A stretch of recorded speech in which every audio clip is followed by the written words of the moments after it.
राजा दुष्यंत युद्ध से वापस लौट रहे थे और उनके सिपाही बहुत थके हुए थे और भूखे थे, इसलिए उन्होंने तय किया कि वह शिकार पर निकलेंगे। उन्होंने कई सारे नर हिरणों का शिकार किया, लेकिन उनमें से एक हिरण घायल होकर जंगल में भाग उठा।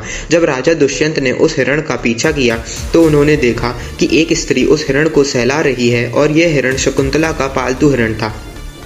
शकुंतला को देखकर राजा दुष्यंत तुरंत शकुंतला के प्रेम में पड़ जाते हैं और ऋषि कण्वा से प्रार्थना करते हैं कि शकुंतला से विवाह में वे उनकी सहायता करें।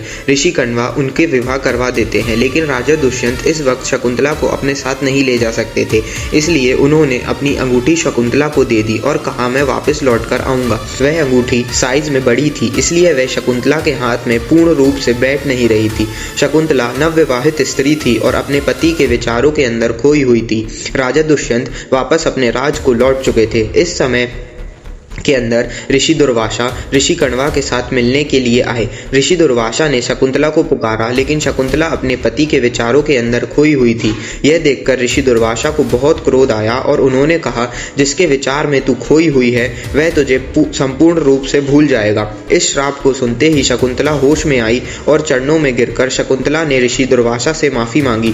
ऋषि कण्वा और बाकी आश्रम के लोगों ने भी प्रार्थना की कि यह एक नवविवाहित स्त्री है और इसलिए वह अपने पति के विचारों में खोई हुई थी। आप कृपया करके अपना श्राप वापस ले लें।